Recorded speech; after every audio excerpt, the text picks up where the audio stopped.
ngayon, punta naman po tayo dito naman sa nakita nating interview mga kababayan ni Undersecretary Attorney Claire Castro patungkol po mga kababayan dito sa inilalatag na estratehiya ng gobyerno para labanan po mga kababayan yung disinformation. At ito, pihado, masasagasaan mga kababayan, etong si Harry Roque. Bakit? Ito, pakinggan po natin. Alinsunod sa direktiba ni Pangulong Ferdinand R. Marcos Jr., inilatag ng Presidential Communications Office ang mga estratehiya para labanan ang fake news. Yan ang ulat ni Alan. Ito, tandaan nyo mga kababayan ha, singit lang natin to. Kung gaano sila katindi mag-claim ng kanilang mga accomplishment nung panahon ng Duterte administration, hanggang ngayon may sinasabi sila na matagumpay yung build.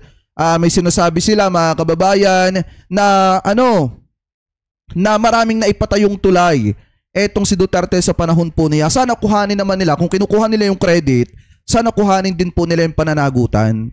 At talagang kasi dito sa pagkakataong ito na bumagsak yung tulay na sinasabi nilang tatak Duterte, ngayon ipapasa nila sa iba yung problema. Ngayon ipagpatuloy pa natin. Alan Francisco. Isa ito sa marching orders ni Pangulo na hanggat maaari islabanan ang fake news, dahil sabi nga natin, kapag nabuhay tayo sa fake news, ano ba mangyayari sa buhay natin? Ano mangyayari sa bayan natin? So ito ay, kumbaga sa atin, magmumula kung paano natin mapapakita sa taong bayan na ito ay hindi totoo at ito ang katotohanan. Yan ang mandato ni Pangulong Ferdinand R. Marcos Jr. sa bagong liderato ng Presidential Communications Office sa programang Mike Abby Live. Sinabi ni Palace Press Officer Undersecretary Claire Castro na bahagi ng kanilang plano ang pagkakaroon ng estratehiya para labanan ng fake news. Kasama na rito ang pagkakaroon ng fact-checker o ang tagasuri kung tama ba ang kumakalat na issue o balita.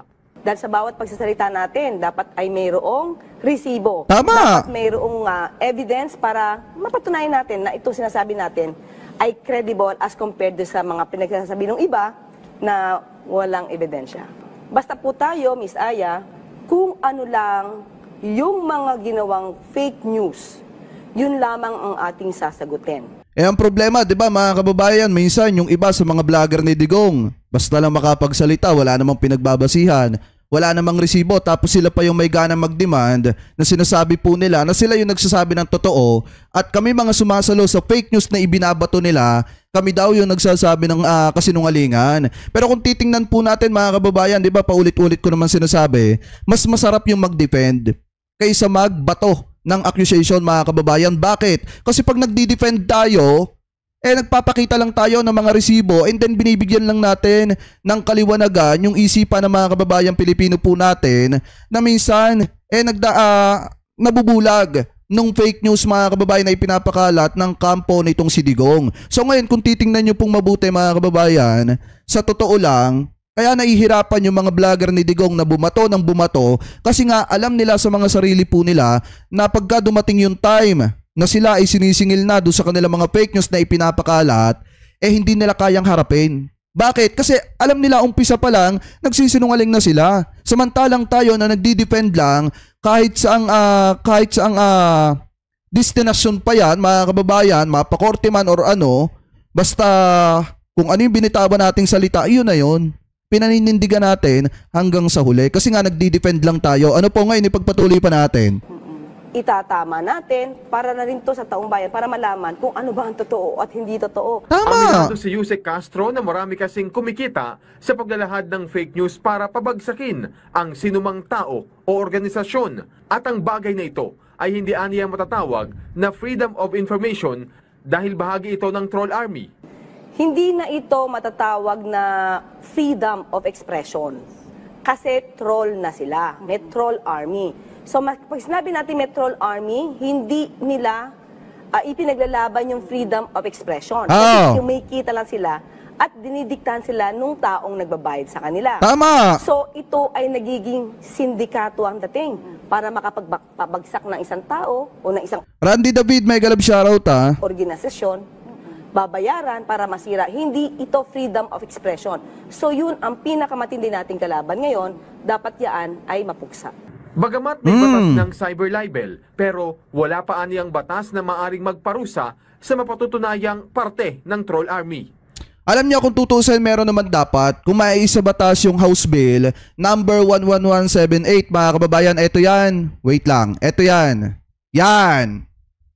Kung maiisa batas na, mga kababayan, etong House Bill 11178 or etong Anti-Troll Farm Bill and Election Disinformation Act, mga kababayan, maganda sana yung mga nagpapakalat dyan ng mga maling balita, especially yung may mga hawak dyan na troll farm, matatakot na humawak na mga troll farm, mga kababayan, at magpakalat ng disinformation. Kaya nga, mga kababayan, di ba nung pumutok etong issue na ito na nagkaroon na ng House Bill 11178, di ba ang unang umaray dyan at ang unang tinamaan dyan, walang iba kung hindi si Harry Roque. Kasi nga, ano yung sinasabi ni Harry Roque, mga kababayan? Once daw na maging batas ito, itong House Bill 11178, ano daw, mga kababayan, mapipigilan na yung pagsasalita or yung malayang pamamahayag ng mga kababayan nating Pilipino. Sa madalit salita, sinusupil yung malayang pamamahayag ng mga kababayan po nating Pilipino. Yan po yung katuwiran nitong si Harry Roque, mga kababayan, and then manonopolize daw. Ayun po yung pagkakasabi ni Roque. Kaya nga umaaray siya dito sa House Bill na ito. Kaya nga dapat kung tutusin, mga kababayan, dapat maisabatas na etong House Bill 11178 para makita kung sino talaga may troll farm at wala. Ano po ngayon, ipagpatuloy pa natin. Kaya ang panawagan niya sa Kongreso. Sa susunod ng Kongreso. Yes. Ha? Sana po, ito, Go panawagan ahead, na, ma'am. di ba? Yes. Na magkaroon kayo ng batas patungkol sa troll army. Kasi hindi na po yun for freedom of expression. Tama. Kasi yung lagi sinasabi na paano naman yung freedom of expression namin? Correct. Teka lang. Kung troll army kayo, hindi nyo na-exercise yan. Kasi bayaran kayo. Sa usapin naman ng mga naging banat ni dating Pangulong Rodrigo Duterte sa administrasyon, kabilang na ang tungkol sa di umano'y diktadurya. Lawyer ako, lawyer din naman si dating Pangulong Duterte. Sa bawat sanang salita na bibitawan niya, dapat meron siyang pang-backup. May ebidensya. Ano ang mga nakita niyo na ebidensya na ganyan ang mangyayari? Okay? Lahat naman tayo hanggat maaari ay ayaw natin ng martial law na papang-abuso. Okay? Basta mapang-abuso ng martial law. Now, meron ba siyang nakikita? Meron ba tayong nakikita as of now na magiging diktador ang Pangulo natin? As compared sa nakita natin nung 6 na taon na siya ang nakaupo. Oh. Maraming signs, Miss Aya, na pag-aralan na ito. Although sabi na nga natin, kayo ang mag-decide. May mga pagkakataon hindi sumusunod ang ating dating Pangulo. Sa gold reserves issue naman, sabi ni Jose Castro, Alam mo kung gagamitin natin talaga ang pagsusuri, pag-aaral, imposible kasi nasabihin na may pagnanakaw ng ginto. Tandaan natin, nung panahon ni dating Pangulong Duterte, merong naiya sa batas kung saan ini-encourage nila yung mga small miners na magbenta ng ginto sa Bangko Sentral. Kasi tax exempt siya. So yun yung pang-encourage. Ang dami ang ginto natin because yung mga small miners magbebenta niya sa BSP instead sa black market. So ito mga ginto na to na nabili from the small miners, hindi yan pwedeng i-imbak lang yan. Tama. Hindi siya magiging liquid. So paano mo yung ipapautang sa mga investors? So kinakailangan talaga regular strategy, routine strategy ng BSP na magbenta ng ginto para pag naging cash yan, naging liquid yan, ipapautang nila yan sa investors. Alan Francisco, para sa Pabansang TV, sa Bagong Pilipinas.